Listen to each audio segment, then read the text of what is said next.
Hey there, G3XE here, and today we have another dungeon workshop. We're going to be looking at the 10 adventure hooks. Okay, these are very vague and generic, but pretty much all adventures that I could think of fall under these 10 types. So let's get into it.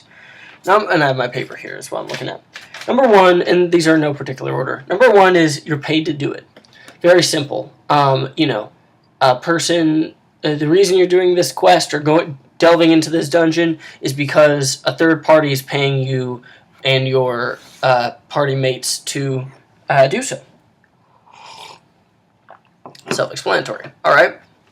Number two, to find a thing. This could be to retrieve something that was stolen from you. It could be to find a mythical artifact that is down in a dank dungeon somewhere.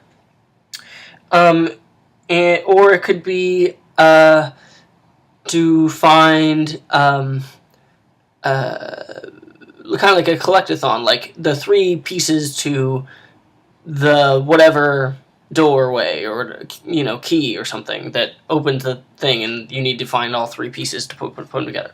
Also very classic, but it's great if you're just starting it.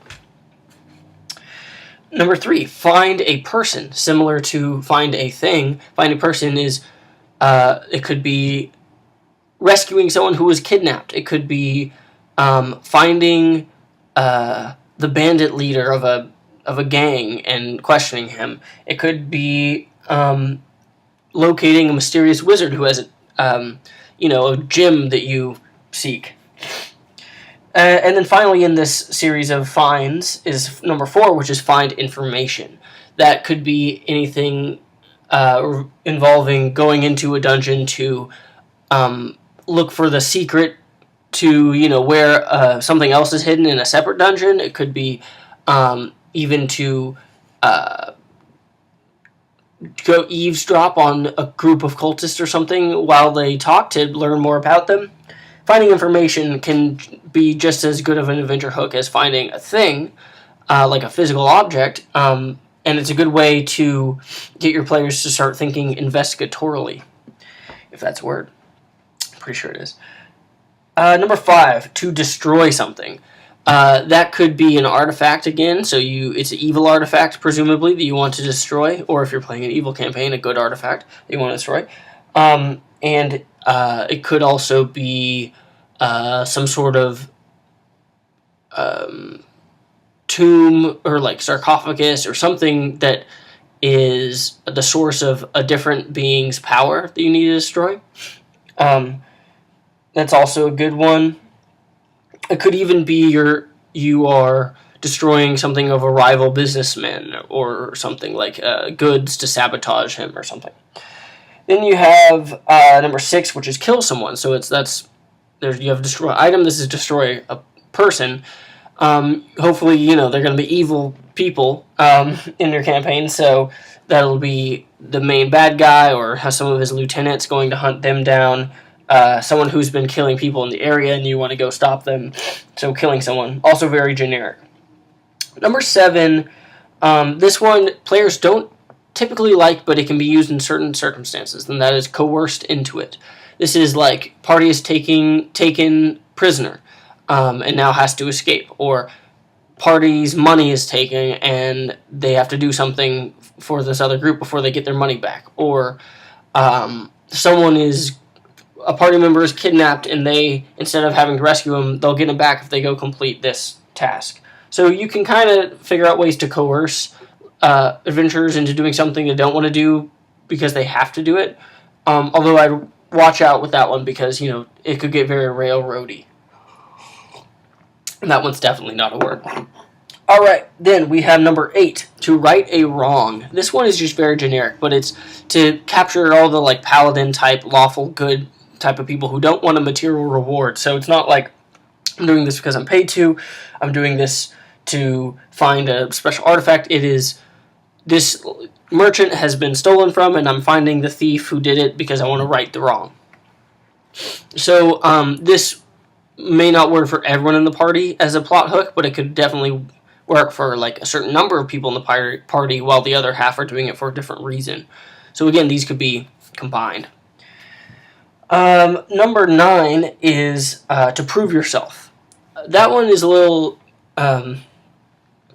esoteric as well. It could be something like a wizard has something you seek. As a different plot hook, but he doesn't trust you until you have proven your worthiness or proven your skill with magic or something like that. And you must go find this ancient scroll of arcana in the dungeon or something. It could even just be to prove it to yourself. So that could be an interesting adventure hook, is that, a guy used to be a mighty warrior, but now he's like, has been in jail for a while and has to, like, prove to himself that he can get back on the horse or something. Anyway, that's also another kind of catch-all, because, like, some things will require the group to prove their allegiance to a certain group, just to prove yourself. And then number 10, finally, is a classic, seemingly one, but no one ever plays it, which is For the Adventure, which I also, in subtitled, thrill-seeking. So in today's world, we have tons of people who enjoy thrill-seeking. So that is driving fast cars, going on roller coasters, paintball.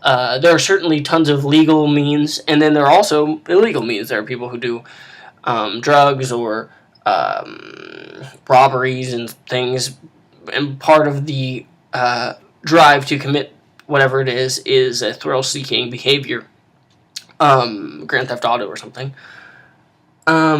So with that in the real world, I'm surprised that I rarely ever see that in the Dungeons & Dragons world. It's rarely that any adventurer or someone is like, I want to go, just screw with that troll and just, like, narrowly avoid death. But I think it would be really interesting for a guy who's like, I'm tagging along for the adventure because I want to get, maybe I imagine it's like a cloistered, scholar who's longed for adventure all his life, but has been maybe, like, required by his noble family to stay and study, and now he's finally like, I want to feel the wind rush against me or something. Or it could be a thief who always likes jobs that have the worst odds because he just thinks that it's, like, the most exciting. Or it could be a fighter who just loves brawls and loves fights and wants to go find the toughest and meanest things he can just because he wants to feel that rush. So I actually think that while that one seems like it's the most generic, it actually has a really good amount of role-play elements that you could find in it too. So to recap, we have paid to do it, to find a thing, to find a person, to find information, to destroy a thing, to kill someone, coerced into it, to right a wrong, to prove yourself, or for the adventure /seek cheap thrills. I've been G3. Check out g3xe.blogspot.com for updates about the channel. Subscribe, like, and I'll see you on Thursday for Wargame Talk. Thanks so much.